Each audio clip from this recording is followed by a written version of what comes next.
Bueno, muy buenas tardes a todos y a todas. Muchas gracias por haber venido esta tarde. En nombre de la señora decana de esta Facultad de Derecho, la profesora doctora Mónica Pinto, les doy la bienvenida a nuestra casa y en mi carácter de director del Departamento de Derecho Económico Empresarial de esta facultad, también es un orgullo poder estar compartiendo con todos ustedes este salón y junto con nuestra querida jurista Aida Kemelmacher de Carlucci, amiga, talentosa profesora, en un día que es bastante importante para nosotros, muy importante, porque es el día donde vamos a presentar una obra y vamos a hablar sobre este nuevo Código Civil y Comercial de la Nación, sancionado por Ley 26.994, y para las palabras introductorias de este acto le voy a pedir a Marcelo Perciavale, que es el director del Departamento de Derecho Comercial de RIUS, algunas palabras sobre este tema. Bueno, muy buenas tardes. En nombre de la editorial RIUS le doy la bienvenida, agradezco su presencia en este evento que para nosotros es de suma importancia a nivel editorial, ya que en esta tarde vamos a presentar nada más ni nada menos que el Código Civil y Comercial comentado y concordado del profesor Daniel Roque Vítolo, profesor titular de esta alta casa de estudios de Derecho Comercial, y sus colaboradores, con una invitada de lujo, como es la jurista mendocina, la doctora Aida Kemelmacher de Carlucci, ex integrante inclusive del máximo Tribunal Provincial de Mendoza y de importantísima participación precisamente en la reforma de este código, así que le damos la bienvenida y le agradecemos.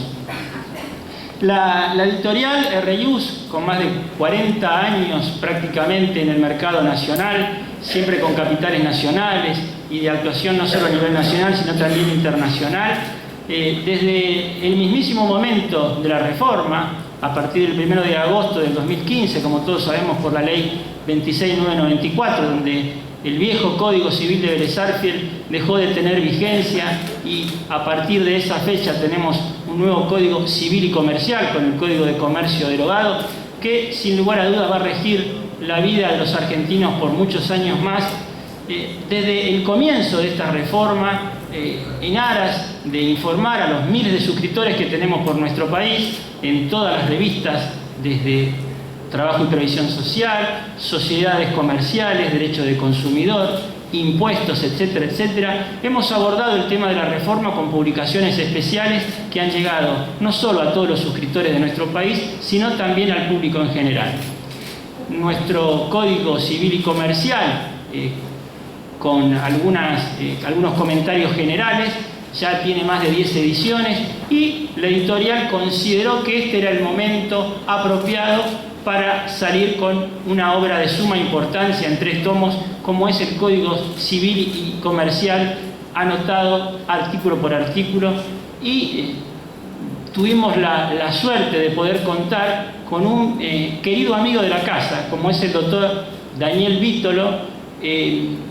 Ha colaborado con nosotros desde hace muchos años en nuestras revistas Doctrina Societaria y Concursal, una revista que tiene más de 30 años en el mercado y es un clásico del derecho comercial. También en la revista de Derecho Comercial La Empresa Consumidor, y en varias conferencias, eventos que siempre damos a nuestros suscriptores. Siempre el doctor Vítolo nos ha acompañado en este continuo asesoramiento. En esta oportunidad, el doctor Daniel Vítolo, con sus colaboradores, nos ofrece esta importantísima obra en 3 tomos que nosotros presentamos en esta oportunidad y sin duda será de suma importancia para los suscriptores y para todo el público en general, teniendo en cuenta que la editorial tiene distribuidores oficiales a lo largo de toda la República Argentina y este libro, como todos los que salen de nuestro sello editorial, sin duda va a llegar a todas las universidades públicas, privadas y a todos los profesionales del derecho, las ciencias económicas y también los escribanos. Para finalizar, quiero agradecer al doctor Daniel Vítolo el habernos elegido. No es la primera vez, nuestro sello editorial tiene un libro de su autoría precisamente sobre la persona jurídica, la inoponibilidad de la persona jurídica, tema que lo tenemos en el 54 ter de la Ley de Sociedades en virtud de la reforma del año 82, 22.903, y ahora precisamente con algunas modificaciones también en este Código Civil y Comercial en el artículo 144. Así que, como vemos, siempre son temas de mucha importancia. Le voy a ceder la palabra al doctor Daniel Vítolo, pero nuevamente agradecerle, me une una gran amistad de muchos años de camaradería y el recuerdo vivo de haberme iniciado en la docencia en una de sus cátedras hace ya muchísimos años, que ni me quiero acordar. Así que nuevamente muchas gracias, Daniel, por confiar en nosotros, muchas gracias, doctora, por la generosidad que ambos siempre tienen en la transmisión de sus conocimientos para los abogados más jóvenes. Y esto lo quiero destacar porque dos profesionales de tanta trascendencia como el doctor Vítolo y la doctora Kemermacher de Carlucci siempre estuvieron predispuestos para darnos ese consejo a los abogados más jóvenes o pedir esa referencia o ese mail para contestarnos una consulta. Así que nuevamente muchas gracias y bienvenidos. Les cedo la palabra al doctor Vítolo. Gracias.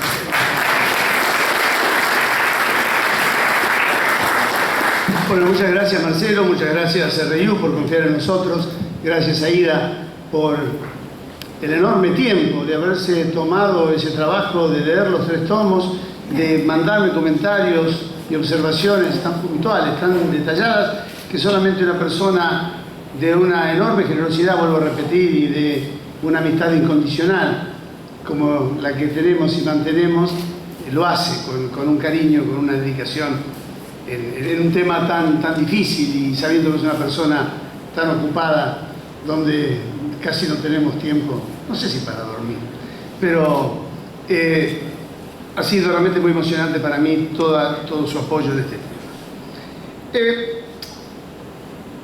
Yo no voy a hablar de la obra porque de la obra va a hablar la profesora Kemermacher. Yo voy a hablar de lo que me ha provocado este nuevo Código Civil y Comercial de la Nación y el tiempo de reflexión y de acercamiento y aproximación que me llevó al conjunto de sus normas. Los que me conocen, los que siguen mi obra, los que han leído mis artículos, saben que básicamente siempre estuve en contra de la unificación, que combatí la unificación y que me opuse a la unificación ya del proyecto de 1987 y básicamente cuando se discutían aspectos vinculados a las sociedades comerciales. Lo hice también con el proyecto de 1993, también enfrenté el proyecto de 1998 y fui bastante crítico en muchos aspectos del anteproyecto del Código Civil y Comercial de la Nación, más allá del contenido de sus normas, sino por la mirada sobre colocar en un único cuerpo legislativo el conjunto básico y troncal de la legislación civil y comercial. Lo cierto es que más allá del debate y de la discusión y de la generosa invitación que los señores miembros de la comisión redactora, designados por decreto 191 del 2011, me hicieron para participar en la redacción del anteproyecto en los aspectos vinculados al régimen del consumidor, y manteniendo una mirada crítica, lo cierto es que también es de personas de bien aceptar que una comunidad en un momento determinado de su historia, a partir de un régimen democrático y por una decisión parlamentaria, adopte un régimen de unificación más allá del pensamiento de quien pueda no compartir la teoría unificatoria. Y elegido también es de la sana conducta democrática aceptar que es la nueva ley que rige la nación y que hay que contribuir a la paz social, a su efectiva vigencia, a la mejor interpretación y a que conforme el lazo o el régimen que establezca nuestra vida en común. Los que estuvieron una semana atrás cuando presentamos un manual de sociedades habrán escuchado mi mirada sobre lo que es un Código Civil y Comercial de la Nación y la comparación con la Constitución. Así como una Constitución es un conjunto de principios, de valores, de fundamentos que establecen un régimen a través del cual los hombres y mujeres en un momento determinado de la historia deciden convivir y establecer cuáles son aquellas facultades o poderes que darán al Estado, qué derechos se reservarán y cómo será la relación entre ambos en función del objetivo perseguido, un Código Civil y Comercial de la Nación es la constitución del sistema de convivencia social de los unos con los otros.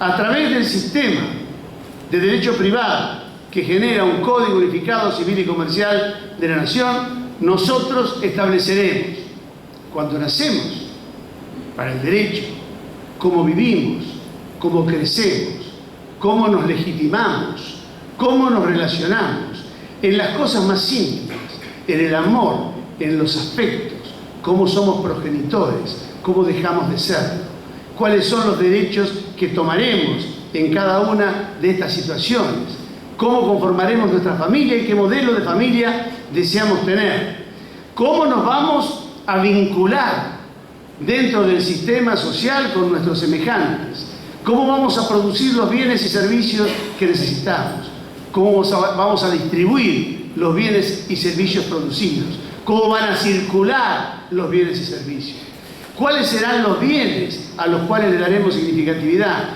cómo nos podremos apropiar de ellos, cuáles serán nuestros límites al dominio y cómo también nosotros estaremos vinculados con las otras comunidades y con los otros estados que tienen sus propias legislaciones para regular esto mismo. En un mundo globalizado que cada vez más es una aldea. Sin embargo, el derecho civil y el derecho mercantil tienen una diferencia fundamental, porque una de las dificultades que planteaba la unificación, pero que hoy ya está consolidada dentro del Código, es que la mirada o el propósito del derecho civil y el derecho comercial a la hora de legislar son diferentes. El derecho civil es un derecho que genera modelos, que desde la óptica del legislador, que se supone, y así lo dice nuestra Constitución, representa a la sociedad para establecer y sancionar las normas, genera, según la percepción que tiene por esa representación de la conciencia social media, un modelo de sociedad que considera se ajusta a la realidad de ese momento. Contrariamente, el derecho mercantil es una categoría histórica que nace de la propia sociedad y de la actividad de los operadores en el mercado. Y la función del legislador no es la de crear y proponer modelos, sino que la del legislador es la de colocar límites y restricciones al régimen de libertades que la propia iniciativa y la creatividad del operador económico y de la propia sociedad en el tráfico van generando. Es decir, que el derecho civil es una usina generadora de modelos, es un derecho provocativo y modelativo de un régimen de convivencia social. Y el derecho mercantil es un régimen limitativo y ordenador del mercado y de las relaciones mercantiles. ¿Cómo hacer que estas dos miradas convivan en un código único? Pues bien, es lo que ha conseguido el Código Civil y Comercial de la Nación. A pesar de estar concentrado el conjunto de las normas en sus aspectos troncales y manteniendo las leyes especiales, claramente dentro del Código Civil, un observador medianamente meticuloso sabrá advertir que habrá derecho mercantil donde está la franquicia, que lo habrá en la compraventa de los bienes muebles, que lo habrá en la distribución, en el fideicomiso, en la empresa, en la documentación y la contabilidad, y que tendrá el derecho civil en la afiliación, y que lo estará en la muerte, y lo estará en la sucesión, y que habrá instituciones que tendrán parte de derecho mercantil y parte de derecho civil, como la nueva concepción sobre las asociaciones civiles, donde ya no se persigue ni se exige que deban cumplir un fin de bien común o de satisfacer el interés general, sino que bastará con que el sujeto no contraríe el bien común o no contraríe el interés general, admitiéndose que puedan tener un fin de lucro en la medida que no sea esencial o principal al objeto perseguido. Lo cierto es que no es una cuestión de criticar o abandonar los valores enormes que tenían el Código Civil de Vélez y el Código Civil de Comercio de Vélez y Acevedo, sino entender que la sociedad cambió. La asunción de la realidad de una nueva era en el mundo, en las relaciones jurídicas y en las relaciones patrimoniales. Y el cambio más significativo no es tanto en el diseño de instituciones particulares, las cuales, muchas de ellas, aún siendo antiguas y ancestrales, han sufrido modificaciones y ayornamiento a través de la sanción de leyes particulares que modificaron el Código Civil o que establecieron estatutos particulares.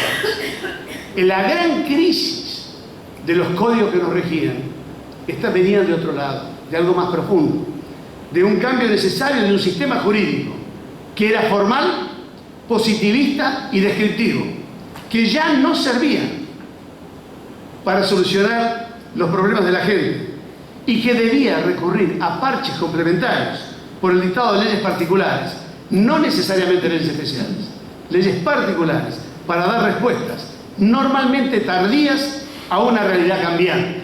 Algo magníficamente explicado por los constitucionalistas. Esta es la visión crítica que tuvo México en su reforma constitucional, y Cárdenas Gracia lo dice claramente. Ávila en Ecuador habla de esto cuando se hace y se sanciona la Constitución del 2008.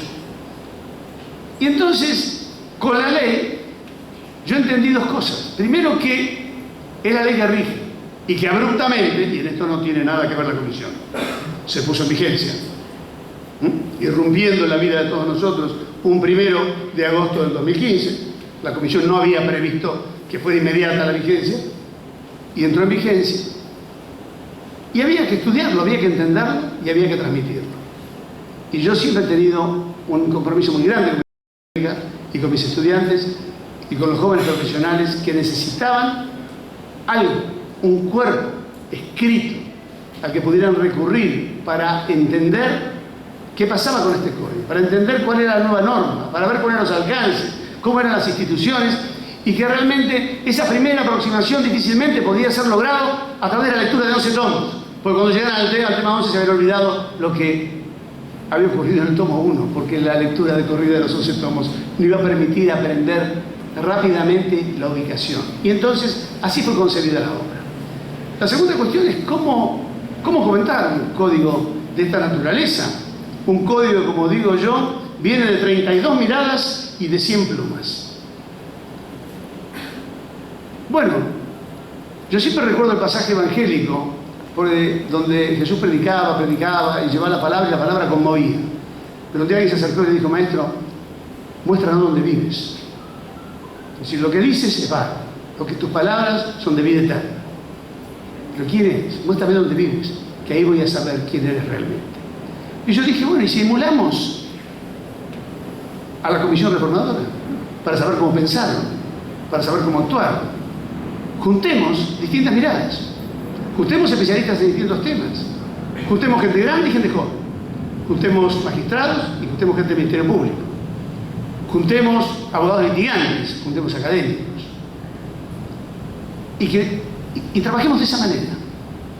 Yo no me animé a 100 porque yo soy solo, ellos eran 3, me animé a 70, y dentro de los 70 yo no tenía Federico de Lorenzo que filtrara todo. Dije: bueno, pero aparecieron estas figuras, estos ángeles guardianes míos. Apareció Florencia Inés Córdoba, apareció Juan Carlos Patesi hijo, apareció mi hija María Agustina. Aparecieron personas que fueron conectando a las distintas personas que trabajaban y que fueron supervisando y que me fueron ayudando para conformar esta mirada. Y de este modelo emulativo fui recibiendo lo mismo que habrá recibido la Comisión: distintas miradas, distintas improntas, con las que estaba de acuerdo y con las que no, cosas que no me parecían, cosas que no había descubierto y que fui descubriendo, y a través de leer todos y cada uno de los comentarios, haber participado en muchos de los comentarios, haber tenido que editar los comentarios y corregir los comentarios para darle una unidad a la obra,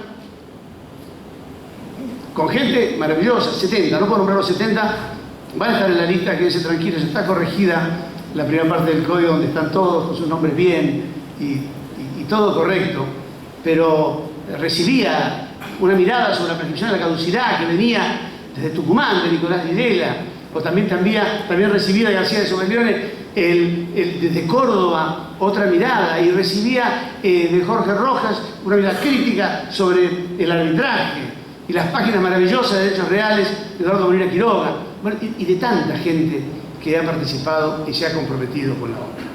Y lo que quería contarles yo en unos breves minutos, porque aquí la protagonista yo soy un telonero nada más, el show de fondo es el de ahí de Magia de Carlucci. Quería contarles qué encontré en el código, porque no hay manera de amigarse con alguien, de querer a alguien, ni de odiar a alguien o criticar a alguien, que no sea primero conocerlo. Y conociendo el código, me encontré con cosas muy interesantes, que algunas de estas reflexiones me gustaría compartir con ustedes esta noche. La primera cosa que encontré es una concepción, un cambio absoluto de paradigma respecto del derecho privado. Una cosa clara, los paradigmas anteriores, la rigidez de la ley, los institutos rígidos que no podían ser cambiados, la nulidad que afectaba a todo aquello que no fuera como el legislador quería que fuera. Todas estas cosas eran paradigmas que habían caído. Se había producido esta crisis de la ciencia normal de la que hablaba Kuhn, que tenía que dar nacimiento a un nuevo paradigma, a una nueva mirada, a nuevos valores. Entonces, y la primera es que se acabó esta mirada rígida. Ahora el modelo provocativo, el modelo modelativo de la sociedad del derecho civil es un modelo sugerido. Sugerido con las normas de supletoriedad que permiten suplir la voluntad. Por supuesto con límites. Por supuesto con límites. Supuesto que con mínimos. Pero es un modelo sugerido. Ya no más. Si me aparto de lo que el legislador quiere, cae la nulidad y se fulmina el acto. Ya no más. Si no me organizo del modo que el legislador quiere, soy nulo. Hay otras alternativas. Ya no más la división tajante entre el capaz y el incapaz. Hay en el camino grados. Hay una restricción que puede afectar determinados ámbitos. Y en cada caso la sentencia dirá qué lo afecta, qué no lo afecta en la restricción. No necesariamente hay actuación propia o por un tercero que representa. También puede haber una actuación propia con un tercero que ayuda, que apoya, que sostiene. Una mirada totalmente diferente. Y el modelo comercial es un modelo ordenativo, pero con un amplio respeto por la libertad. Se acabaron los moldes rígidos, se rompe el tipo legal, se rompe la exigencia, se rompe el capricho del legislador de que si no me adecuo a lo que él quiere, entro en nulidad. No más sociedades atípicas nulas.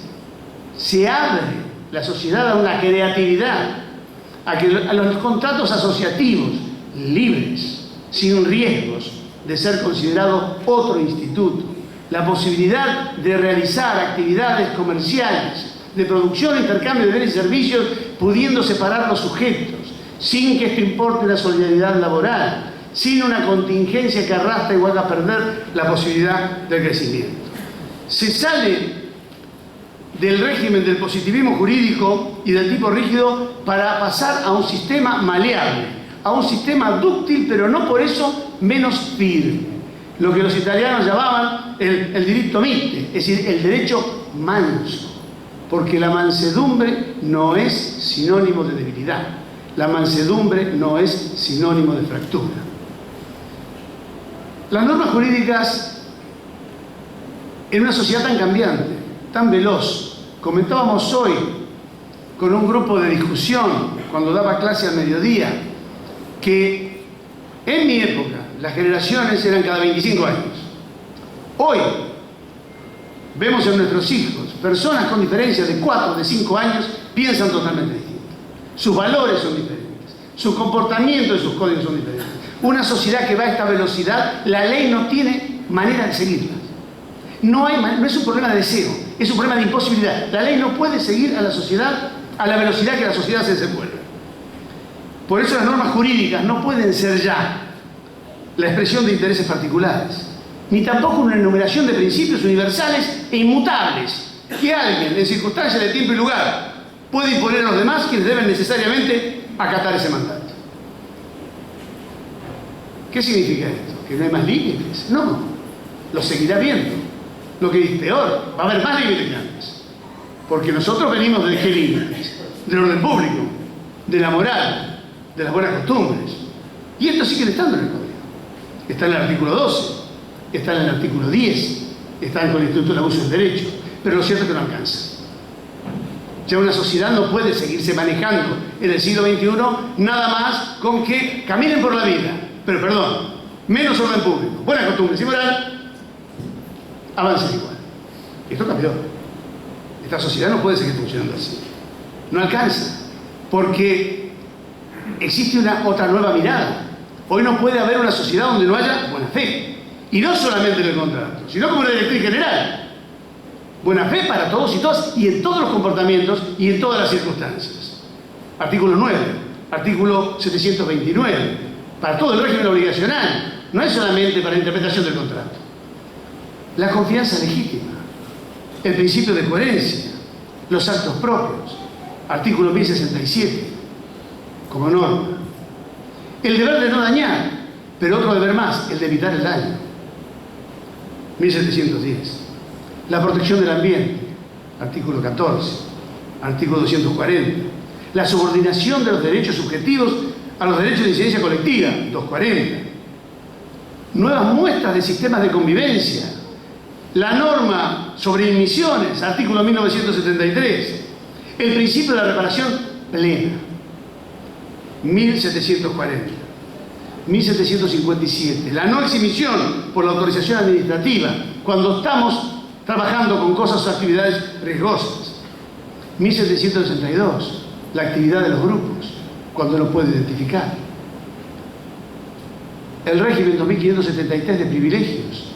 Ayer salió un artículo mío del derecho, de un sistema cerrado y rígido a un sistema abierto o poroso, donde hoy, a través de distintas normas, artículo 244, la vivienda, una fuerte protección de la vivienda, pero cuidado, con límites. Determinados créditos, la protección cae frente a determinados créditos. Y también existe la posibilidad que por acuerdo de los convivientes o de los cónyuges pueda servir esto de garantía. El respeto por los presupuestos mínimos en materia ambiental, cualquiera sea la jurisdicción, artículo 241.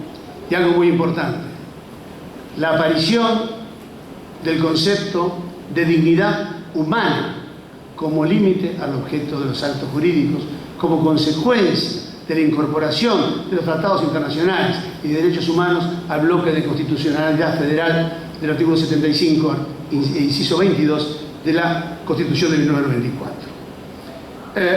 El código, diría yo, por lo que he ido encontrando en su lectura, en su estudio, en su revisión, aceptó la expresión de la sociedad que requiere desterrar los dogmas para convertir el sistema jurídico, partiendo desde el sistema constitucional, en textos abiertos, donde los diferentes valores, incluso los heterogéneos, puedan coexistir en pacífica armonía dentro del articulado del código.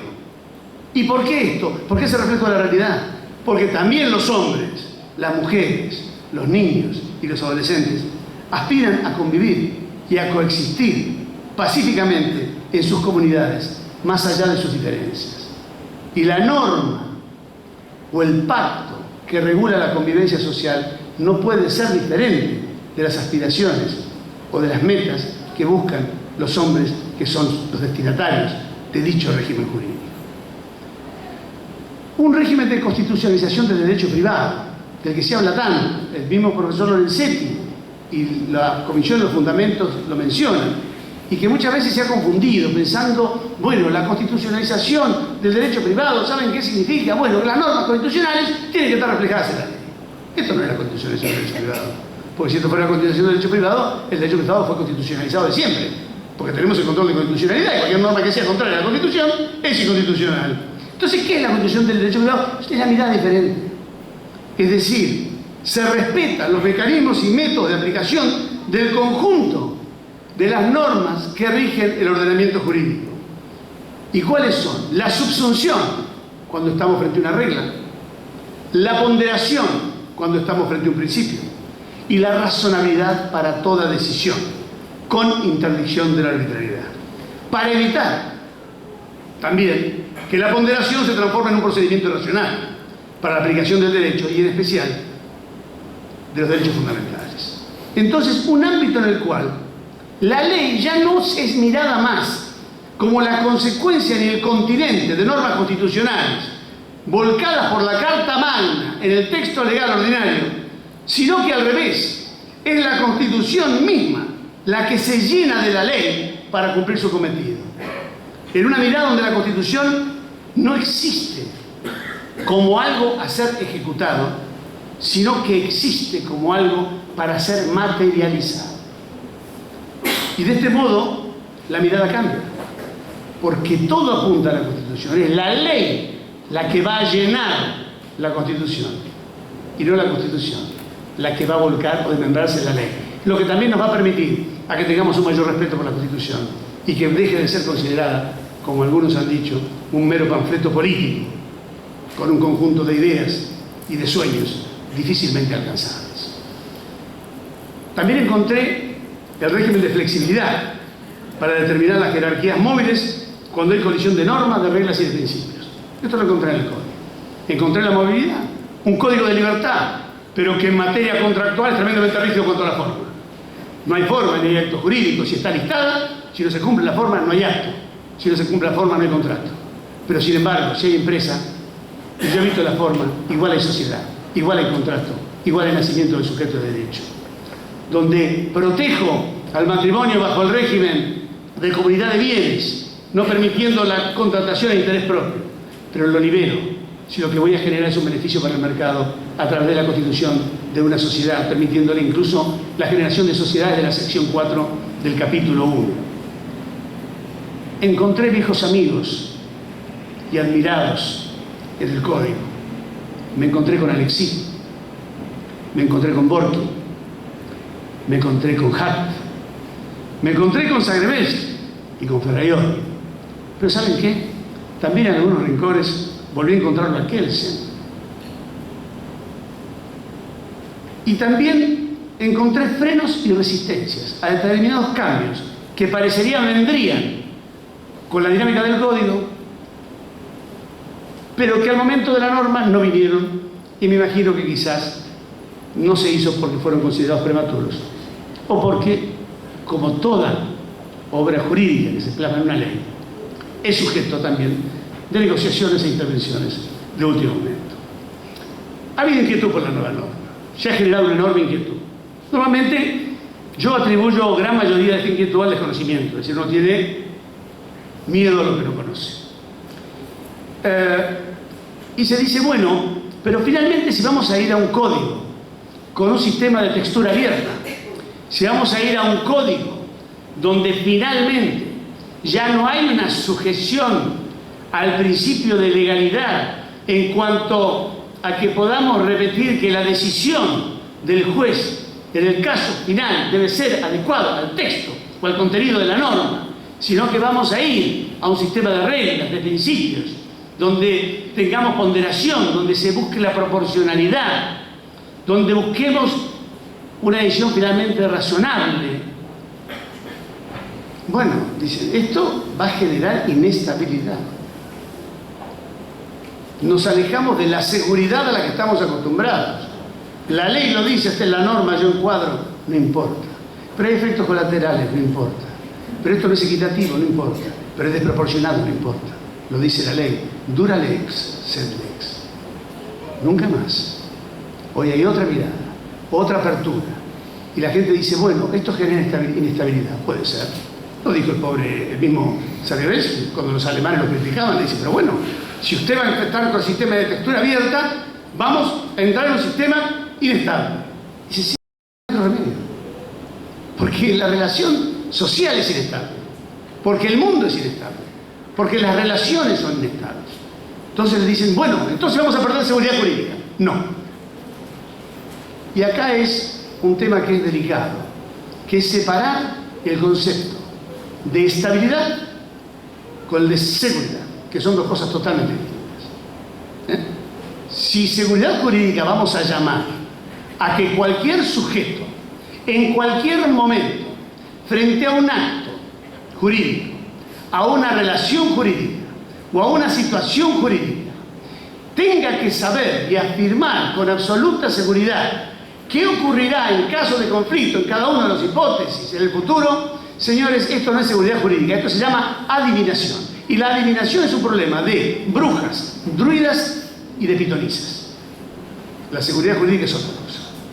La seguridad jurídica es conocer que un sujeto expuesto a un acto jurídico, a una relación jurídica o a una situación jurídica sabe que en materia de prelación normativa, en materia de interpretación y en la decisión final en cualquier conflicto, tendrá la garantía de que habrá una decisión razonable, una decisión aceptable, donde se respetarán los principios constitucionales, los tratados internacionales, los tratados sobre derechos humanos, su propia dignidad, y que el juez no se apartará de lo que es proporcional y de una ponderación que lleve a una decisión satisfactoria. Porque la razonabilidad no es más que la aceptabilidad. Y la única manera de poder aceptar una realidad es colocarse en lugar de la realidad, en lugar del otro. La decisión razonable es la que aceptaría yo, Aida, Marcelo y todos y cada uno de ustedes. Aunque nos toque perder, aunque nos toque ganar. ¿Cuál es la seguridad que buscamos? Que el momento de la decisión sea razonable y se produzca el objetivo perseguido de la justicia material, o la tranquilidad de que hemos podido volcar todo dentro de una estructura rígida que se creó con carácter general para todo tiempo, para toda persona y para todo lugar. El código es un sistema de funcionamiento. El presidente de la Corte lo ha descrito como un funcionamiento del sistema solar. No voy a aburrir con mis teorías astronómicas de la tensión entre el Sol que atrae y la fuga del planeta. No voy a abundar con lo que ya expliqué hace una semana sobre las órbitas y que los planetas más lejanos por momentos están más cercanos del Sol en el momento de la órbita, de donde no nos tienen que extrañar que en leyes especiales encontremos cuestiones que se introducen y que cambian aspectos generales del código, pero el código trae un régimen de prelación normativa. Y finalmente siempre está en cabeza del juez la decisión razonable al momento de resolver. Es un código que sienta las bases de convivencia sobre un conjunto de normas, de reglas, de valores y de principios, cuyo contenido efectivo, afirmo yo hoy, debe ser finalmente construido y moldeado por la sociedad en el transcurrir de la vida misma. Este no es un código construido, este es un código en construcción, donde los legisladores han dado pilares y bases y un modelo sugerido de diseño de los planos, que la sociedad en su conjunto irá adaptando. ¿Qué será finalmente el grado de madurez suficiente de un menor para determinada decisión? Lo construirá el tiempo, la familia, la información, el menor y la situación que enfrente. ¿Qué será el límite del dominio o cuál será el límite del esfuerzo para evitar el daño? Lo veremos en cada caso sobre el valor del daño y sobre los valores móviles. El código genera un sistema que conforma un cuadro de sensibilidad donde las reglas, las normas, los principios y los valores son móviles. Y no nos asustemos, porque nosotros, en nuestra vida diaria, nuestros principios, nuestras normas, nuestros valores son móviles. Los que nos parecía aceptable hace 10 años, hoy no nos parece aceptable. No hace falta leer historia, con ir al cine a ver las últimas películas, advertiremos cuán cerca estamos de aquel tiempo donde las personas de color en los Estados Unidos no podían compartir un baño. Nos parecía que esto era un tema de una película de esclavos en la época del medioevo, y estamos en el gobierno de Kennedy. Entonces, hoy hay una nueva mirada, incluso hay una nueva justicia que está por encima de toda justicia: la Corte Penal Internacional, la Corte Interamericana de Derechos Humanos, el principio de convencionalidad, que es la adaptación no solamente a las normas, sino a la interpretación de las normas que hacen los tribunales específicamente creados para interpretar esas normas. Por eso hace falta un nuevo código. ¿Está todo bien? No. ¿Está todo mal? Tampoco. Hay cosas muy buenas y hay cosas que yo no digo que son malas. Digo que no me gustan, porque a lo mejor son buenas, pero no son de mi gusto, o de mi pensamiento, o que yo pienso que no son buenas para la sociedad, o a lo mejor porque la sociedad hace cosas que a mí no me parece también que las haga, pero a lo mejor las hace. Pero también hay que entender que es un sistema democrático. Lo que me parece realmente y encontré más interesante de este código es la posibilidad de construir. No es algo dado que hay que estudiar para aplicar. Es un código en plena construcción y será responsabilidad de la sociedad en su conjunto lo que de este código se haga. No será el pecado original del legislador, ni tampoco será la demonización del juez. Va a ser lo que cada uno de nosotros hagamos con esta petición de libertad, que normalmente ocurre que cuando la pedimos y nos la dan, nos resulta incómoda porque no sabemos qué hacer. Yo siempre recuerdo aquella imagen en esa obra maravillosa, El hombre en busca del sentido, cuando finalmente es liberado del campo de concentración, le dicen: eres libre, sale y se sienta sobre el pasto y no sabe qué hacer.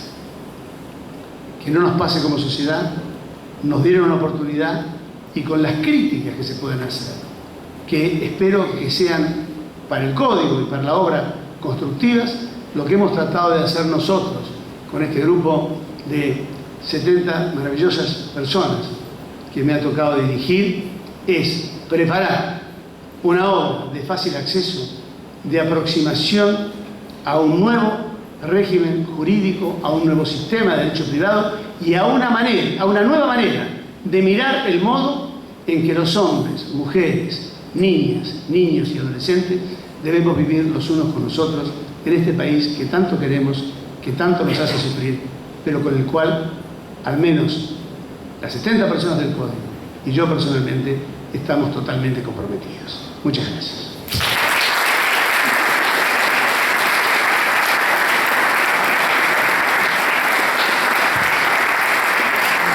No voy a presentar a Diana Campana de Carlucci porque le voy a decir un piropo. Sí, somos amigos, soy muy amigo del marido, así que el piropo se lo puedo decir. Hace muchos años, en una universidad europea,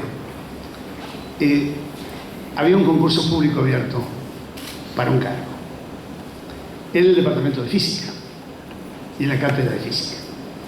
Y cuando se hizo la búsqueda, entraron a llegar enorme cantidad de currículos en biblioracos. Algunos traían hasta una carretilla, otros en una mesa auxiliar iban acumulando los diplomas, los antecedentes, las fotocopias, reproducciones parciales de la obra. Y cuando el jurado tiene que abrirlos, encuentra entre todos solamente un sobre de correo común, pequeño, que adentro tenía una sola hoja que era una sola carilla. Lo abrieron y el sobre decía, mejor dicho, el papel decía Albert Einstein, y ganó el concurso. Señores, Aida Kemmelbacher de Carlucci.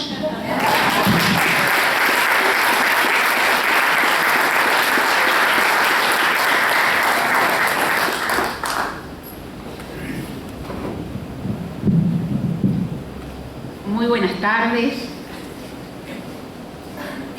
Después de tantos elogios y para hacer un pequeño corte,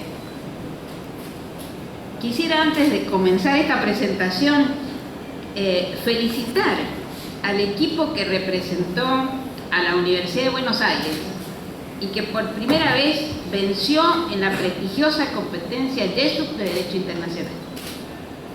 Mi aplauso pues a Julián Rottenberg, Belén Ibáñez, Carolina Catanzaro, María Laura Pesarini, Adriana Camaño y Sebastián Gris Martínez, que vencieron a universidades prestigiosas como el King College de Londres, a la Universidad Hebrea de Jerusalén, a la Universidad de Pennsylvania en la final.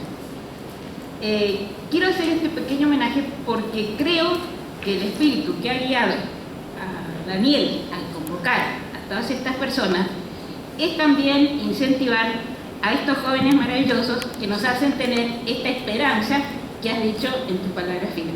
Así que,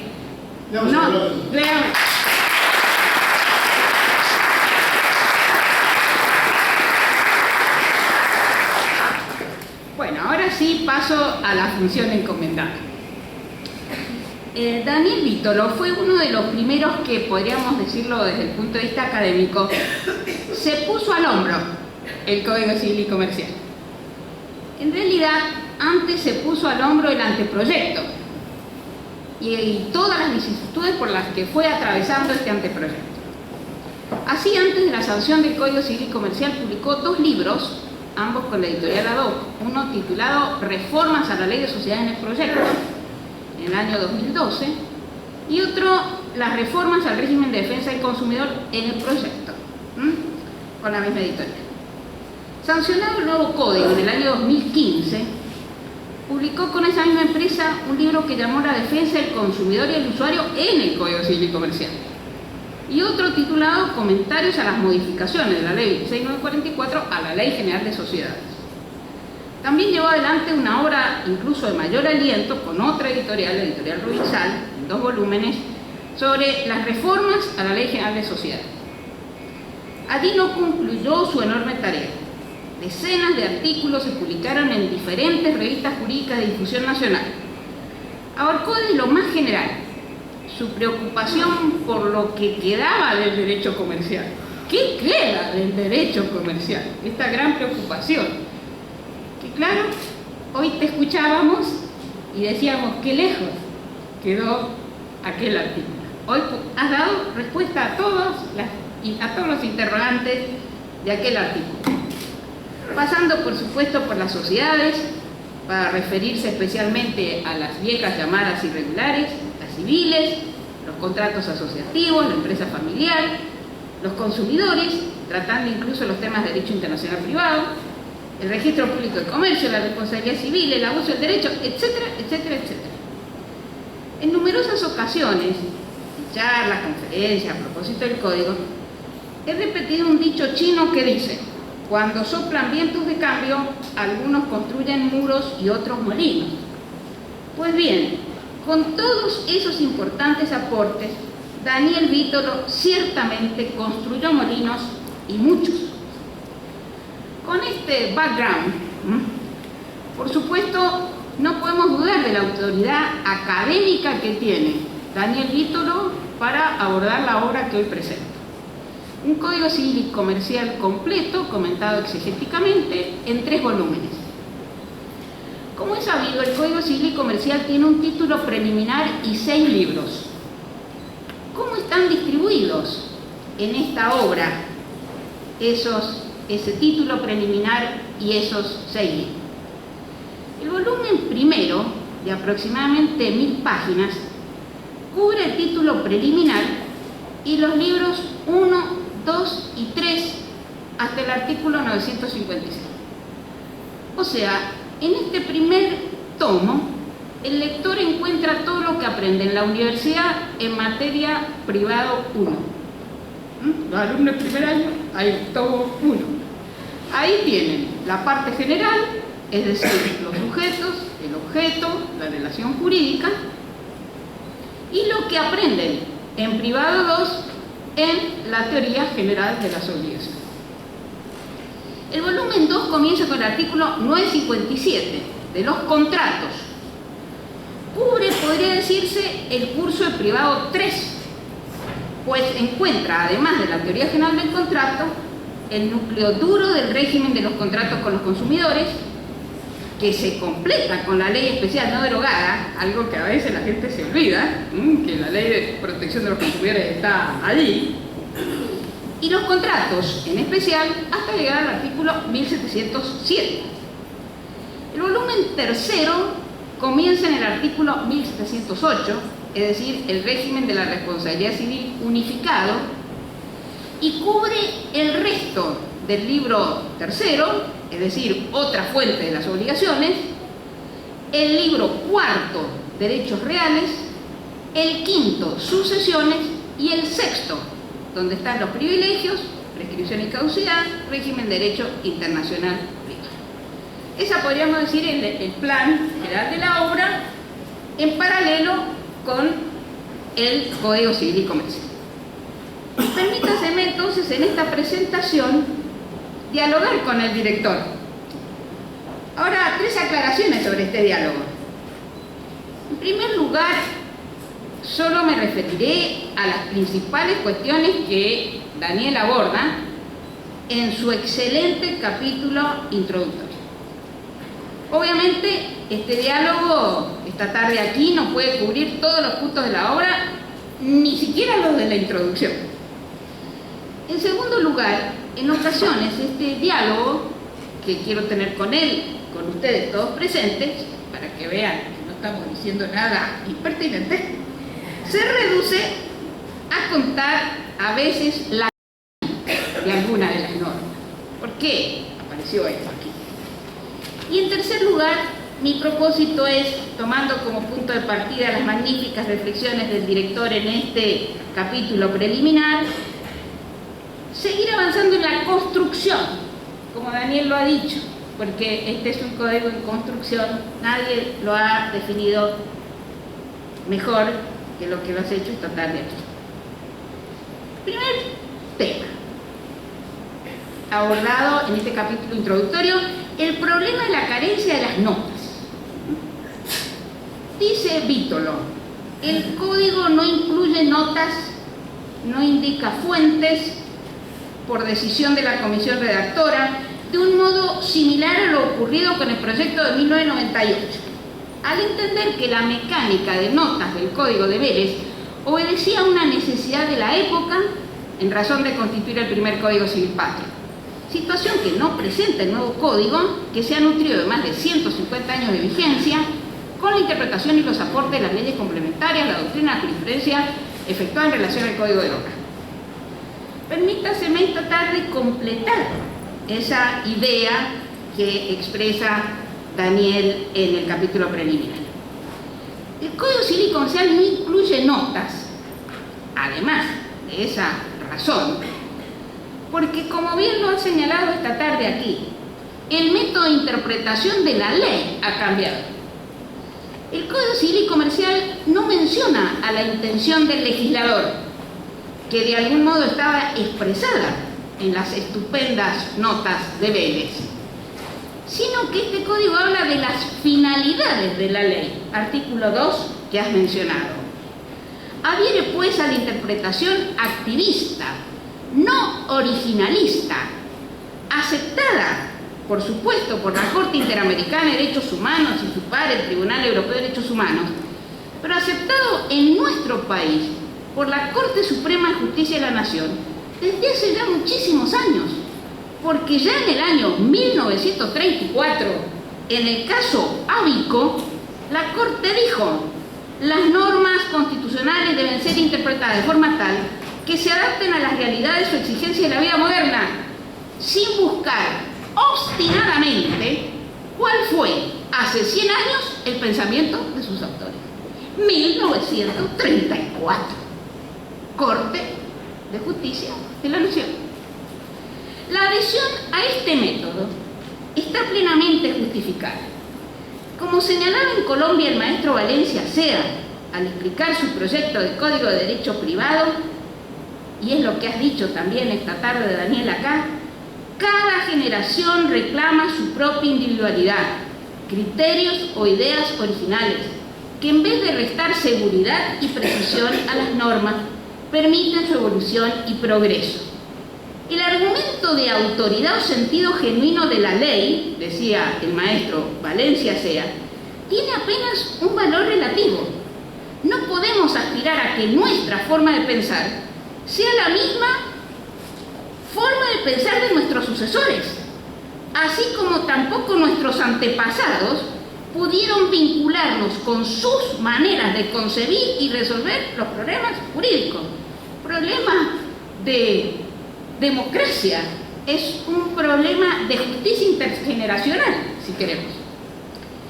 Mirar hacia atrás, ciertamente, nos sirve para comprender las instituciones, pero atender solo a la intención originaria, sin advertir las necesidades actuales, puede generar grandes equivocaciones. Un ejemplo. Uno de los principios fundamentales del proceso penal, ¿cuál es? Que la condena requiere certeza. O sea que el juez o el jurado, donde los hay, solo condena cuando se sitúa más allá de toda duda razonable. No nació, como nosotros podemos creer hoy, para beneficiar al imputado, sino, según dice James Whitman, para proteger a las almas de los miembros del jurado.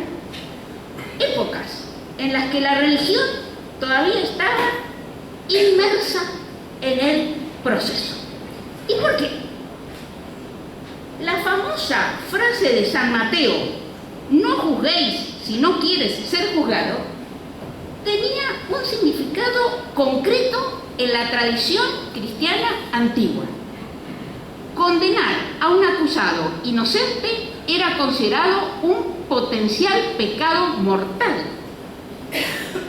Originalmente, entonces, esta doctrina estaba destinada a tranquilizar a los miembros del jurado, a quienes se decía que podían condenar al acusado sin poner en riesgo su propia salvación, con tal que sus dudas sobre la culpabilidad no fueran razonables, porque si eran razonables debían absolver. Por lo tanto, no podían condenar, y por lo tanto nadie quería ni juzgar ni condenar. Entonces, esta norma, cuando no era el jurado, también protegía a los jueces. Se lee en el Dante, esto lo saben los que son lectores del Dante, yo confieso no serlo, pero quienes han leído mucho al Dante saben que los oficiales se enfrentaban el riesgo de una condena por cada pecado cometido en el curso de sus actos oficiales. Estos peligros eran enfrentados también por los jueces. Cualquier paso en falso era, dice Dante, la construcción de una mansión en el infierno.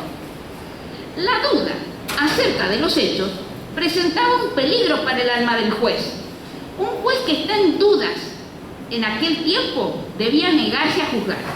Un juez que condena a un acusado a una pena mientras experimenta una duda sobre la culpabilidad comete un pecado, y eso ponía en peligro su propia salvación. Los jueces y los jurados entonces se negaban a juzgar y a condenar. Por eso, para que condenaran y juzgaran, se desarrolló una regla que los protegiera de las consecuencias de sus propios actos de servicio. Por lo tanto, si pensamos en aquel origen, hoy sería absurdo aplicar esta regla creyendo que está protegiendo al juez, porque en realidad para nosotros la regla protege al imputado. Por lo tanto, aquellos que fueron sus fines en el origen nunca pueden ser los fines que tenemos hoy cuando estamos aplicando. Por eso, no está mal que en esta obra muchas veces se diga, y ello es así porque de los mismos fundamentos dados por los legisladores consta la intención de establecer de manera expresa, frase que aparece en muchos de los comentarios. No está mal, digo, pero es preferible que se recurra a otro tipo de argumentaciones, no la intención que está expresada en los fundamentos del anteproyecto. Por ejemplo, me gustó que al comentar el artículo 63, inciso C, que expresamente autoriza inscribir nombres aborígenes o derivados de voces aborígenes, autóctonas y latinoamericanas, el comentarista se refiere concretamente al carácter pedagógico de la ley para modificar pautas culturales de la sociedad. Efectivamente, ese es el fin de por qué se dice eso allí, porque si no está dentro de las prohibiciones no hay ninguna necesidad de poner que sí que se permitan los nombres aborígenes, pero es ese fin pedagógico que tiene la ley. Este modo de interpretar por los fines exige tener jueces, como lo has dicho, razonables que busquen y encuentren tales fines en el momento en que la ley debe ser aplicada, para no creer que estamos con una norma que protege al juez, sino que es una norma que protege al imputado. De allí la gran cantidad de casos en los que el Código Civil y Comercial utiliza la palabra razonabilidad, noción que atraviesa una buena parte de las figuras en todos los ámbitos. Artículo 3, 32, 67, 107, 133, 134, 194. Me puedo pasar toda la tarde leyendo la gran cantidad de artículos que hablan de lo razonable y de la razonabilidad. Y lo razonable, lo ha recordado Daniel esta tarde, está ligado con el buen sentido. Orienta cada uno de los comportamientos que se deben adoptar en una situación determinada. El que adopte esa buena decisión es considerado entonces un hombre razonable. Segundo punto, la unificación de la materia civil y comercial en un solo código. Víctor lo afirma, ya lo he explicado esta tarde mucho, voy a resumir lo que había notado. El nuevo código no presenta similitudes con otros códigos existentes, dado que el particular modo de unificar no registra modelos similares en la legislación moderna en los últimos años, con excepción del Código Brasil del 2002, que está siendo abandonado. O sea, que estás queriendo decir que lo que otros abandonan parece que nosotros lo llevamos adelante. ¿De dónde, dice Vítolo, no se puede recurrir a otros ejemplos de cuerpos codificados para buscar vías interpretativas o analógicas? Y más adelante te preguntas si no hubiese sido mejor unificar parcialmente. La unificación, como dice Daniel, y también él lo reconoce, fue reclamada por la doctrina argentina durante años. Aún así, aun que la doctrina lo reclamaba hacía años, uno de los primeros pasos que dio esta comisión, que yo tuve el honor de integrar, fue peticionar a un grupo de juristas, entre los que no estaba el doctor Vítolo, un informe sobre si convenía o no unificar ambos códigos. Por supuesto, le dimos un plazo para que lo presentara. Lamentablemente, esa comisión presentó el informe, que era negativo, o sea, estaba en la posición del doctor Vítolo, pero presentó el informe cuando el anteproyecto ya había sido entregado al Poder Ejecutivo Nacional, en acto público, con fanfarria, con platillo y con todo. Así que, bueno, punto, documento cerrado.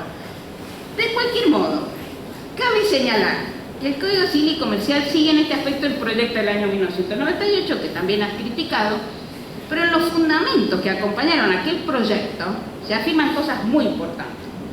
Tengo entendido que esto lo redactó nuestro querido Héctor y admirado Héctor Alegría.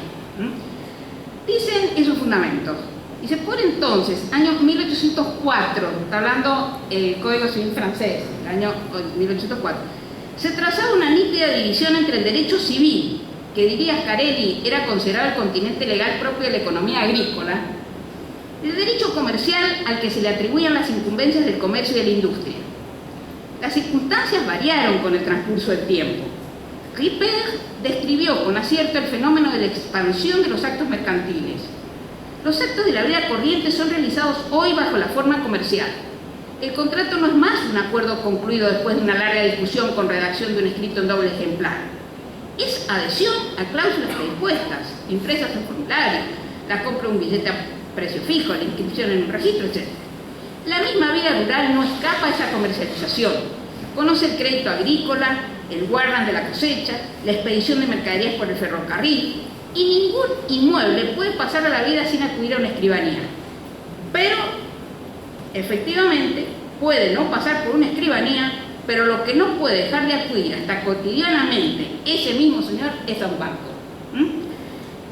En la región, Augusto Teixeira de Freitas propició la unificación al eludir a esa calamitosa duplicación de leyes civiles y a la inexistencia de razón alguna que exija un código de comercio. Luego, esos fundamentos hablan de todo lo que se dijo en los congresos, no lo vamos a repetir aquí, el congreso del 40, el del 26, etcétera, etcétera. Me paso todo esto, y yo, además de lo expuesto en estos fundamentos, que los convoco a ustedes a que los vuelvan a leer, porque realmente son una historia del derecho comercial, y que son realmente útiles para entender muchas de las normas de la parte patrimonial de este Código Civil y Comercial, me interesa señalar, al igual que lo hace Daniel Víctoro, que se ha producido en muchos aspectos una comercialización del derecho civil, de las obligaciones y los contratos. Por ejemplo, se incorpora la solución comercial si era discrepante con la del Código Civil, como sucede con la señal o arras, confirmatorias y penitenciales, traigo la solución del Código de Comercio. La validez de la venta de cosa ajena, traigo la solución del Código de Comercio. Incorpora la solución de la ley concursal en diversas materias. Los privilegios de los que has hablado recién es un copia y pego, gracias a que existen también ahora la informática, que es tan fácil pasar. Los privilegios de la ley de concurso los hemos copiado y los hemos traído al Código Civil y Comercial. La oponibilidad del boleto de compraventa es la misma solución para la ejecución individual que para la universal. El régimen de la novación remite directamente a la ley concursal para la regulación de todas las situaciones de insolvencia, como en materia de mandato, la masa sucesoria insolvente, etc. En la tensión presunción de onerosidad comercial versus presunción de gratuidad civil, la balanza siempre se inclina por la onerosidad, como en el contrato de depósito, el mandato, etc. Y como decís, es una especie de capítulo cerrado en el que tenemos que encontrar solución. Veamos ahora la cuestión de los microsistemas, a los que también se ha referido Daniel esta tarde. Daniel sostiene en este capítulo que el nuevo código se relaciona con las otras normas ya existentes, en especial otros microsistemas normativos recogidos en leyes especiales. Ya nos ha dicho esta tarde, me paso la lectura de esta parte. Ahora, la mejor comprensión de este tema, más tomando todo lo que él dijo, pudiendo adicionar de lo que yo voy a decir, creo que pasa por saber qué esperamos de un Código Civil y Comercial. O sea, cuál es el contenido que debe tener un Código Civil y Comercial. Casi como si fuese una fórmula, tradicionalmente, cuando se dice que es un código o que es la codificación, seguimos repitiendo con los franceses que es una obra en todo o en parte exhaustiva, que garantiza una cierta seguridad en el orden jurídico, en particular porque confiere a las personas dentro de un país una mejor accesibilidad al derecho. Y por otro lado, desde el punto de vista del legislador, es un acto de autoridad en busca de su estabilidad y permanencia. Recuérdese que Vélez Arfield incorporó un artículo que siempre digo, estoy segura que ninguno de ustedes recuerda, porque ninguno de ustedes lo aplicó nunca jamás. Era el artículo 22 del Código de Vélez, que decía: lo que no está dicho explícita o implícitamente en ningún artículo de este código no puede tener fuerza de ley en derecho civil. O sea, para Vélez el código era el sistema, el código era el derecho civil, porque él pensaba en un código cerrado, como los códigos franceses, como el código francés de 1804. Eso lo llevó también a tener un sistema en el que la costumbre tenía poca importancia, porque no teníamos que recoger tampoco las costumbres. El sistema era este, el código cerrado donde estaba todo el derecho civil. Sin embargo, esa exhaustividad fue puesta en duda por el propio Portalí en su famoso discurso preliminar. ¿Qué decía Portalí en ese discurso? Por completo que pueda aparecer un código, no bien queda concluido, 1000 cuestiones en él no previstas asaltan al magistrado. Pues las leyes, una vez redactadas, permanecen tal como han sido escritas. Los hombres, al contrario, no reposan jamás. Viven en una constante actividad, y ese movimiento que nunca se detiene y cuyos efectos son diversamente modificados por las circunstancias, a cada instante produce alguna combinación nueva, algún hecho nuevo, algún resultado nuevo. Multitud de cosas por consiguiente han de quedar libradas al imperio de los usos o a la discusión de los hombres instruidos. Es decía, o sea, esta idea tuya que es la sociedad la que construye. Esto, insistimos, Portalí, el gran exégeta del código, lo decía. Y esa completividad hoy está contradicha por el indiscutido fenómeno de la descodificación. Por eso cuando vos pusiste ¿qué queda del derecho comercial?, hace un tiempo que te convenciste de que quedaba todo porque el derecho comercial era el que estaba más descodificado. Y todas esas leyes del derecho comercial permanecen tal cual están. Decimos entonces que el Código Civil no borra, ni podría hacerlo, el fenómeno de la descodificación. Por el contrario, se mantienen los estatutos contenidos en las leyes especiales. Por eso la tarea cumplida podría denominarse hoy no decodificación, sino, como bien lo ha dicho Julio de Rivera, de recodificación. Agradezco entonces a Daniel haberse tomado el trabajo de buscar y enumerar 58 leyes especiales que conforman gran parte del microsistema de leyes de derecho privado. Cuarto punto que quería comentar con todos ustedes, algo también ya dijo Daniel, la teoría de los paradigmas de Kuhn. En este capítulo, Daniel sintetiza magníficamente la teoría de los paradigmas. Lo hace, entre otras razones, porque la palabra paradigma ha sido mencionada en la presentación del anteproyecto, y para explicar cuáles son los viejos abandonados y los nuevos incorporados. Una profesora de esta universidad considera muy pretenciosa la expresión paradigma para algunas novedades incorporadas. Sobre todo, dice, porque en muchos casos carecen de la aceptación y consolidación que permitiría calificarlos como tal. Bueno, admitamos que algunos no responden a esa aceptación general. Pero independientemente de este juicio de valor, lo importante es resaltar que, como dice Kuhn, y lo recuerda Víctor, los enigmas existen solo debido a que ningún paradigma resuelve completamente todos los problemas. Por lo tanto, no hay que exigir demasiado al paradigma. De cualquier modo, lo importante es abandonarlo cuando uno nuevo lo ha sustituido con solvencia. Porque si no se lo abandona, es difícil entender la realidad. Y si no se entiende la realidad, tampoco se entiende el Código Civil y Comercial.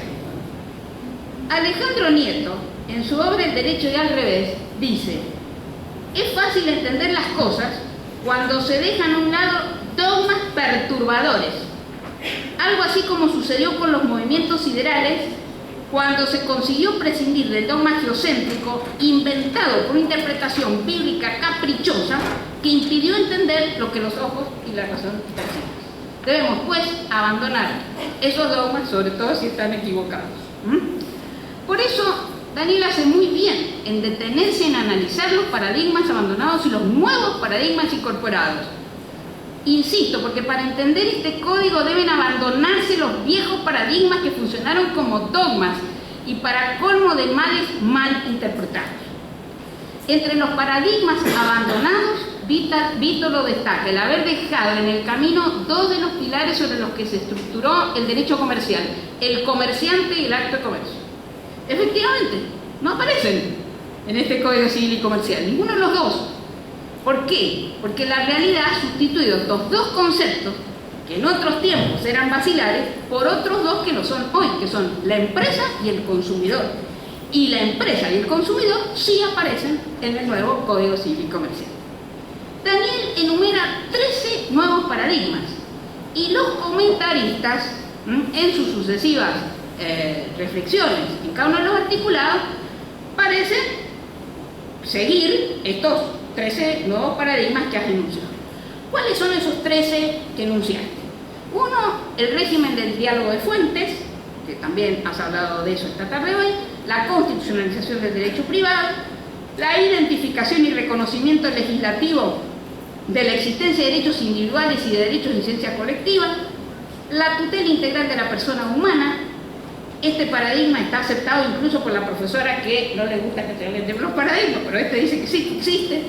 Una nueva concepción legislativa de la familia en el ámbito de una sociedad multicultural, la previsión sobre la sociabilidad en el ejercicio de los derechos, la tutela de los débiles de los consumidores, la ausencia de cualquier regulación que pudiera resultar discriminatoria, la seguridad jurídica en la actividad económica, la estructuración del régimen de la responsabilidad civil como sistema, una nueva mirada irá sobre los derechos reales, modificaciones sustanciales en materia de sucesiones y la generación de una suerte de código breve de derecho internacional privado dentro del propio código. Entonces, esos son los 13 paradigmas que has enumerado como incorporados junto con los otros que se abandonan. Por supuesto, no voy a hablar esta tarde de los 13, pero sí quisiera hacer algunas reflexiones sobre estos nuevos paradigmas. En primer lugar, el régimen del diálogo de fuentes y especialmente el funcionamiento de los principios generales del derecho. ¿Y por qué? Porque mi querido amigo Julio Rivera ha sostenido que este código minusvalora a los principios generales como fuente. Bueno, yo no estoy de acuerdo con él y veo que vos tampoco, Daniel, por todo lo que has dicho, lo que sigue en este capítulo y lo que has dicho esta tarde. El capítulo recuerda la importancia de los principios generales y las diferencias entre reglas y principios. Efectivamente, como dice Giorgio Pino, el descubrimiento de los principios es uno de los temas centrales del ámbito filosófico-jurídico de los últimos 50 años. Desde entonces, el recurso a los principios es un instrumento casi rutinario en la argumentación jurídica. Con anterioridad, en cambio, por muchos años, el uso de este tipo de normas permaneció como algo marginal, pues se favorecía otro tipo de razonamientos que implicaban la representación de este jurista más fiel a la ley que al derecho. Y esto se ve muy bien en el Código Civil y Comercial, porque si ustedes toman el título preliminar, el capítulo primero se llama del derecho y el segundo de la ley. O sea que la ley es una de las fuentes, pero no la fuente. Es verdad que reglas y principios se diferencian. Recuerda, Víctor, lo que según Alexis, la aplicación de las reglas implica normalmente un proceso de subsunción y que en cambio los principios exigen ponderación, especialmente cuando entran en conflicto. Muchas críticas se han hecho al Código Civil, tanto por acción como por omisión. Ya me referí a la de Rivera. Pero otros le critican que donde dice reglas debe decir principio y donde dice principio debe decir regla. Bueno.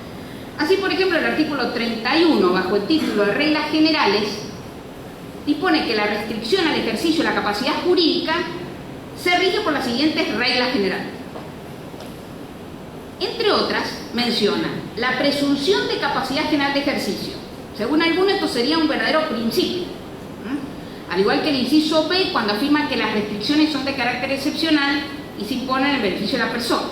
En cambio, serían reglas las que están en el inciso 3, que es la intervención interdisciplinaria de la intervención estatal, el inciso D, que es el derecho a recibir información, el inciso E. O sea, mire, usted en un mismo artículo incorporó reglas e incorporó principios, armando un lío y no respetando a Alexis en esta diferencia de reglas y principios. Defensa. En realidad, el Código Civil y Comercial parte de la distinción entre principios y reglas, sí, pero entre la gran diversidad de teorías existentes, porque Alexis no es el único que habló de la diferencia entre reglas y principios, adhiere a las teorías que sostienen que la distinción no es siempre fuerte, que en algunos casos es débil, como esto que estoy mencionando, que estoy dando directivas en el mismo artículo, algunas que podrían llamarse principios y otras reglas. Se trata de una cuestión de grados y en consecuencia esa distinción no siempre es relevante para la solución del conflicto. Es decir, como esto es un principio que hacer sobre la regla, no, esto no es lo que me sirve, necesito el proceso de ponderación. En la mayoría de los casos, como dice Víctor, la ponderación será el criterio metodológico básico para la aplicación de los derechos fundamentales, aunque podría decirse con más concreción que para la aplicación de los derechos constitucionales vigentes en los que se busca fomentar una prohibición de excesos o efectos. No debe olvidarse, digo yo, que estos conflictos pueden plantearse en los microsistemas de derechos humanos, en los que la ponderación será fundamental para resolver tales conflictos. Así, por ejemplo, normalmente la vivienda familiar, es referido hoy, en la crisis matrimonial se atribuye al cónyuge que permanece al cuidado de los hijos menores de edad, para no modificar el centro de vida, proteger ese interés superior. Pero, ¿qué pasa si el padre que debe salir de la vivienda es una persona con discapacidad visual, que ha organizado su inmueble de manera tal que le permite tener una vida normal y trabajar? O sea, aquí tenemos dos microsistemas que se están enfrentando. El microsistema de los niños y el microsistema de las personas con discapacidad. Y tenemos un conflicto concreto, la atribución de la vivienda, que el juez tendrá que ponderar y ver cuál es el que resulta más adecuado. Vos entendés, ¿no es cierto?, que los principios clásicos del derecho comercial, hay una red de interaplicación, ya lo dijiste acá, la publicidad, la presunción de universidad, la apariencia, la confianza legítima, la buena fe. Mencionaste todos los artículos que hablan de la buena fe, no solamente el artículo 12, entonces esto también me lo paso. El otro punto es el de la constitucionalización del derecho privado, del que también has hablado. Y muchos hablan sobre este tema. Podríamos decir que es el tema, no hay autor que hable. Entonces, de esto, ¿qué quiero decir? Vos aquí decís que en el nuevo código existe una comunicabilidad principio entre lo público y lo privado. Repetís lo que está también en los fundamentos. Muy bien. Y quisiera recordar lo que ha hecho otro profesor de esta universidad, el doctor Andrés Gil Domínguez, quien ha dicho, en mi opinión, muy bien, que el Código Civil y Comercial implica un pasaje sin escalas desde un código del siglo XIX que respondía al esquema de un Estado legislativo de derecho a un código del siglo XXI que recepta como estructura general de interpretación y aplicación el paradigma del Estado constitucional y convencional de derecho. Y esta frase es correcta, correctísima, pues en nuestro país cuando se dice constitucionalización se habla del bloque de constitucionalidad. Y en ese bloque de constitucionalidad obviamente están los tratados de derechos humanos, obviamente está la Convención Americana de los Derechos Humanos. Esos tratados tienen organismos que son los que interpretan, y es sentir una satisfacción mayúscula cuando te escucho esta tarde decir que no solamente el tratado, sino la interpretación que esos órganos hacen del tratado. Respeto por la persona humana. Este sería un paradigma que nadie discute. Coincido con vos, coinciden hasta los que dicen que no son paradigmas los que hemos incluido. Agrego que este paradigma del respeto por la persona humana está estrechamente vinculado a la noción de dignidad y la noción de dignidad a la de autonomía. Dos autores españoles dicen que la evolución biológica dejó al ser humano en la playa de la historia. Entonces comenzó la gran evolución cultural, la ardua humanización del hombre mismo y de la realidad. Pero, dicen ellos, nos dejaron sin manual de instrucciones y luchamos para constituirnos como una especie dotada de dignidad. Queremos edificar una nueva esencia sobre la esencia biológica recibida. La dignidad no está en el pasado, sino en el futuro, como bien señalabas vos al final. Esta dignidad la entendió magníficamente la Corte de la Nación en el caso Díez, en julio del año 2015, cuando decidió, con apoyo indiscutido en la ley de los derechos del paciente, que había un derecho a que esta persona, que llevaba 2 décadas en estado vegetativo, pudiese abandonar este mundo desprendiéndose de la hidratación que se le proveía solo para prorrogarle una vida indigna. La dignidad camina junto a la autonomía, o sea, la posibilidad de decidir sobre nuestros propios proyectos de vida. Carlos Nino, tan caro a esta Universidad de Buenos Aires, nos enseñó que la autonomía personal es la capacidad que tenemos los seres humanos de decidir qué queremos hacer con nuestras vidas, de diseñar y poner en marcha nuestro propio plan vital. Sin embargo, para que esa autonomía pueda ser efectiva, para que la libertad pueda ser desarrollada, las personas, decía Nino, debemos contar con opciones reales que muchas veces no podemos tener sin la ayuda del Estado. Por eso, el Estado no debe poner frenos a esa autonomía bajo el dogmatismo de los preconceptos, como son el orden público familiar o el fantasma del fraude, que llevó a incorporar, en esto le has encontrado una salida que yo no le había encontrado antes, al 2002, durante el trámite parlamentario, para mí absurdo, inciso D, entre las inhabilidades especiales para contratar a los cónyuges bajo el régimen de la Ya, esto es un freno a la autonomía que no tiene absolutamente ningún sentido. Muy bien. Claro está que esta autonomía puede ser progresiva. Así, por ejemplo, en el caso de las personas de edad, menores de edad. Por eso en innumerables artículos del Código Civil habla de edad y grado de madurez. ¿Lo has recordado? Artículo 24, 26, 66, 404, enormes. Se tuvo mucho miedo a estas normas al principio. Sin embargo, la jurisprudencia resuelve con estas normas con gran razonabilidad. Por ejemplo, el 3 de septiembre del 2015, un juzgado de menores de Corrientes autorizó a una adolescente que vive con su tía a gestionar el cobro personal o con la asistencia de su tía si lo necesitaba del subsidio que su padre recibe como asignación por hijo, pero que no se le entrega ni en prestaciones alimentarias ni de otro modo.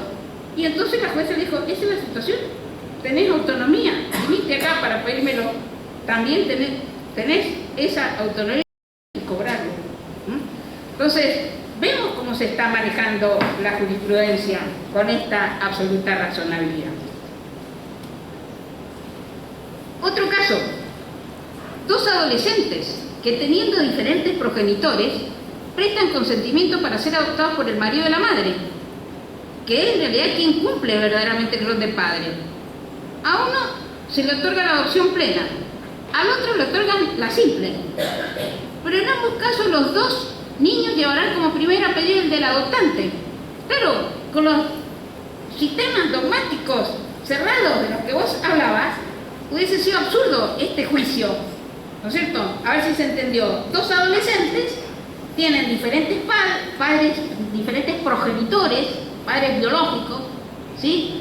Pero los va a adoptar el compañero de la madre, que es en realidad el que cumple el rol de padre.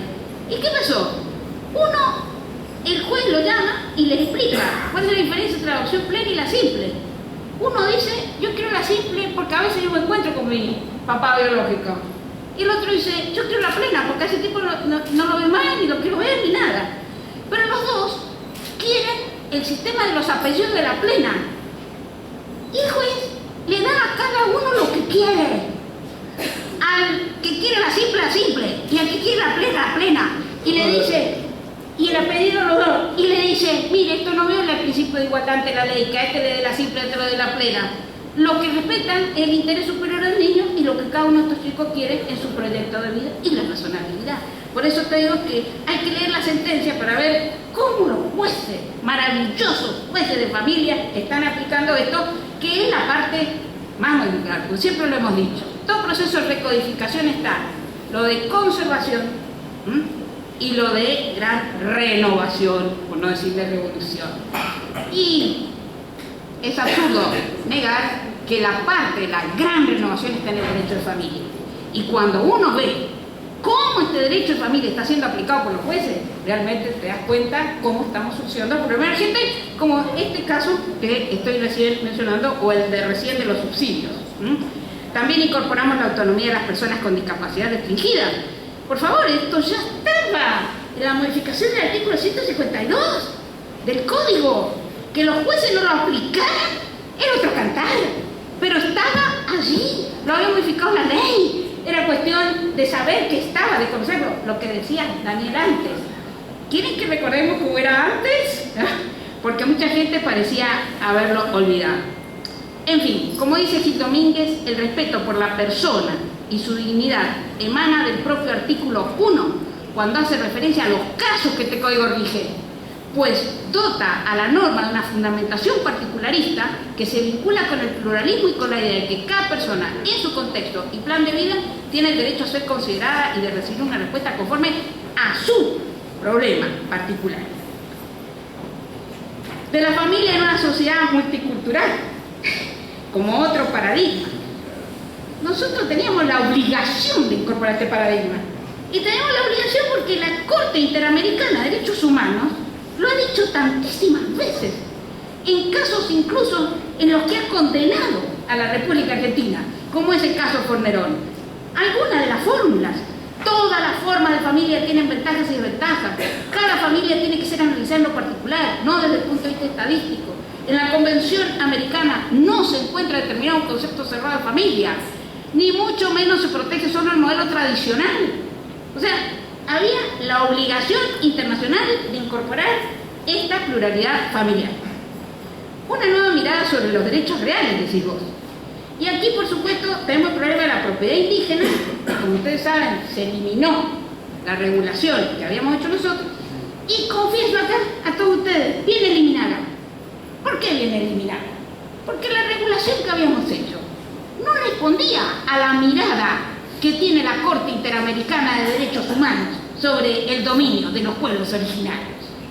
Era una regulación más bien ortodoxa, y resulta que ese dominio sobre lo que tienen sobre el territorio de los pueblos originarios de ortodoxo no tiene nada, porque la Corte les reconoce que esto no es solamente su hábitat material, sino que es el lugar donde desarrollan sus propios proyectos comunes de vida. Bien, quiero también confesarles que a donde iba yo, donde existen pueblos originarios, pero a donde iba, Jujuy, Neuquén, Salta, mientras estábamos en el trámite, lo primero que yo llegaba a un hotel y lo primero que me encontraba era la carpeta de estos pueblos en contra de la regulación que había en el Código Civil sobre el dominio de ellos. Ha quedado este artículo 18, que como vos bien señalás, lo que hace es repetir lo que dice el texto constitucional. La prevención como nuevo paradigma de responsabilidad, efectivamente, esto está aquí. Entonces, la pregunta que me hago, ¿algún otro paradigma? En mi opinión, otro paradigma es la preocupación por la eficacia de los derechos. El Código Civil tiene especial preocupación por un hecho que debería ser consustancial al derecho. Eso es que el derecho se cumpla, porque de nada me sirve a mí tener un derecho que no se cumpla. Y esto hace una preocupación especial. Así, por ejemplo, el artículo 553 dice: el juez puede imponer al responsable del incumplimiento reiterado de la obligación alimentaria medidas razonables para asegurar la eficacia de la sentencia. ¿Cuáles? Las que se le ocurra, las que tengan eficacia. Un juez de Mendoza, hace 20 días, acaba prácticamente de ponerle una probation al demandado, porque era un abogado que para colmo no le paga los alimentos a los hijos y se la da de gran penalista. Entonces lo mandó a dar clases a los institutos donde están los menores infractores sobre los derechos de estos adolescentes infractores. O sea, vaya y dele clase. A uno le puede parecer que esto no tiene nada que ver con la obligación alimentaria de ese abogado que no paga los alimentos, pero tiene mucho que ver, porque si ese abogado tiene que reflexionar sobre los derechos de los adolescentes infractores que están allí, ¿cómo no va a reflexionar sobre los derechos de sus propios hijos? He hecho seguimiento de esta sentencia. A los 3 días de ser notificado, este fue y depositó. Se ve que no quería dar clase, no tenía la vocación que nosotros tenemos para este asunto. Ahora, algunas reflexiones, no sé cuánto vamos, pero sí, ya me fui del tiempo, sobre el problema, este problema de la premura y la puesta en vigencia.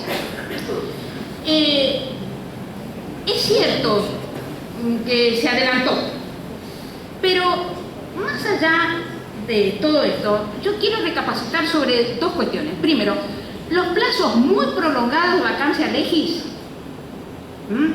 esos plazos muy prolongados muchas veces generan más problemas que adaptaciones.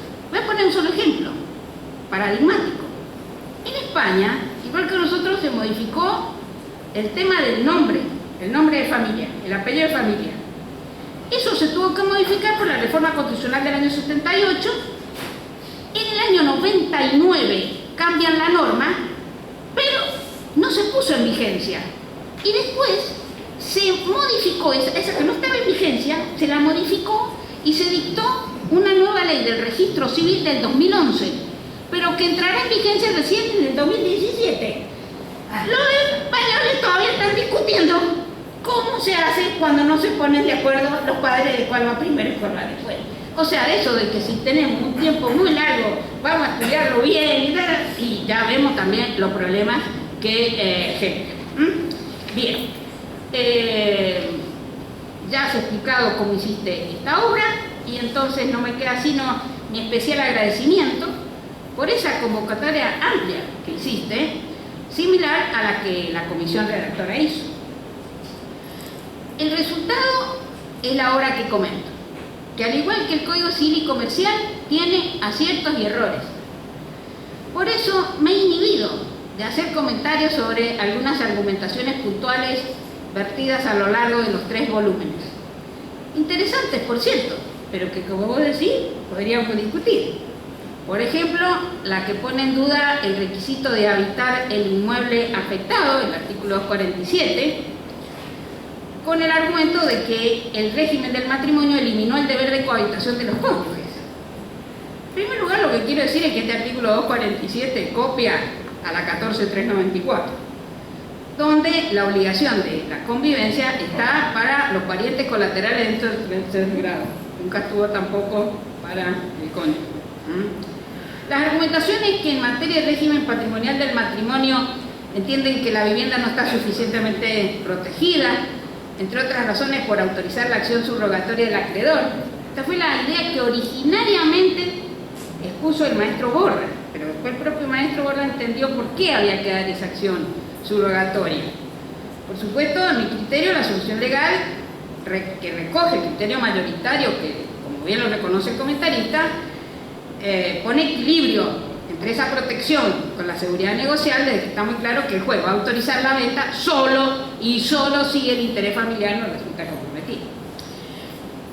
Lo importante de esta obra, al igual que el Código Civil y Comercial, es que sirve para resolver los problemas de la gente, que es en definitiva la tarea de todos los llamados operadores del derecho. Y esa es la razón por la que hoy estamos aquí, intentar solucionar los problemas de la gente. Muchas gracias.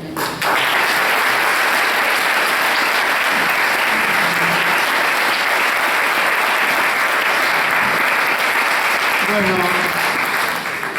no me queda más que palabras de agradecimiento para Ida por el tiempo, por el trabajo de haber preparado este estudio mientras volaba y esperaba el aeropuerto, leyendo en un PDF al cual todavía le faltaban correcciones y demás, pero dedicarle todo ese tiempo y ese amor y esa dedicación enorme y aparte también la experiencia que habrá sido también difícil de ver una obra muy salida y muy querida de sus manos, con críticas, con miradas de esta construcción, que es lo que tenemos. Mis palabras finales son de agradecimiento, como siempre, a mi familia, especialmente a mi mujer, que está acá, que aguanta esta pasión que tengo yo por el derecho y que compromete a veces fines de semana, momentos de vacaciones, tiempos nuestros, de mis hijos, de mis nietos, y también a la confianza de Reus. Reus pudo haber elegido un país, muchísimos juristas en Argentina, muchos podrían haber hecho esta obra. Gracias a Reus por la confianza, para que hagamos este código de aproximación, este código que Aida decía es un código para la gente. Bueno, este comentario es un comentario para la gente, un comentario que sea accesible, que la gente lo puede tener, que lo puede masticar, que lo puede consultar, que lo puede leer de corrido y en un tiempo estudiar lo que es un código, que pueda acompañar a un alumno a lo largo de su carrera como guía, como base, como cuestión central, más allá de que el profesor lo derive a otros textos, a jurisprudencia, a textos particulares, pero tiene una guía, tiene una afirmación, tiene un anclaje en el código donde es manuable, donde puede saltar de un artículo a otro y tiene el comentario inmediato sobre, pero no un comentario inmediato que repite lo que dice la norma, sino un comentario que lo ubica, que lo esclarece, que lo ayuda a interpretar y que incluso le genera la duda. Gracias a todos los autores. Muchos están aquí, que son los que prestigian la obra, que son los verdaderos artífices de este código comentado. Gracias a aquellas personas que especialmente lideraron los equipos y que estuvieron dedicando su tiempo y persiguiéndolos a todos. Gracias, Florencia, por la persecución. Juan Carlos, ni hablar el tiempo que te habrá llevado todo esto. La veía mi hija con otros colaboradores corriendo, entreguen, revisen, vean. Bueno, lo cierto es que este código, ya el primer tomo, que tenemos solamente una muestra, aquí está en la imprenta, y en muy pocos días más estará en la calle, y en el término de un mes imaginamos que la obra va a estar completa y actual, y esperemos que tenga un éxito y una difusión que es una contribución a los estudiantes, a los profesionales, a la academia, pero también a la gente, para que sean una muleta, un apoyo y un bastón para que entre todos construyamos este Código Civil y Comercial de la Nación, que es la Constitución de cómo vivimos los unos con los otros. Gracias.